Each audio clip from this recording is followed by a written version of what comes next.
Hello. आज आहे नवीन वर्षाचा पहिला दिवस. आमच्या फॅमिलीकडून तुम्हा सर्वांना नवीन वर्षाच्या खूप खूप शुभेच्छा. माझा रोजचा दिवस हा 5:30ला चालू होतो, कारण मलाही जायचं असतं आणि शिवचं स्कूल पण मॉर्निंगला असतं. सो मी लवकर उठते आणि टिफिन वगैरे बनवायला घेते. पहिलं तर काम माझं किचनमध्ये आलं की दूध तापवणे असतं आणि माझ्यासाठी कोमट पाणी बनवायचं.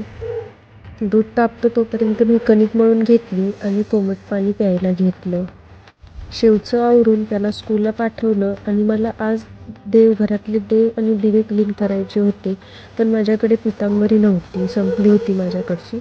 माझी आत्या ज्या पद्धतीने दिवे आणि देव क्लीन करायचे ते मला आठवलं आणि मग काय मी तसंच केलं. थोडं जास्त घासावं लागतं, पण दिव्यांचा चिकटपणा पूर्णपणे निघून जातं आणि मला किती चकचकीत झाले दिवे आणि देव. नंतर मी देवपूजा करून घेतली आणि आज मी साधासाच मेनू बनवला होता. बटाट्याची भाजी, शेवयाची खीर आणि चपाती.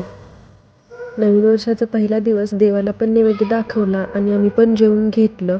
दुपारी मला जायचं होतं ग्रॉसरी आणायला, कारण पूर्ण ग्रॉसरी संपली होती.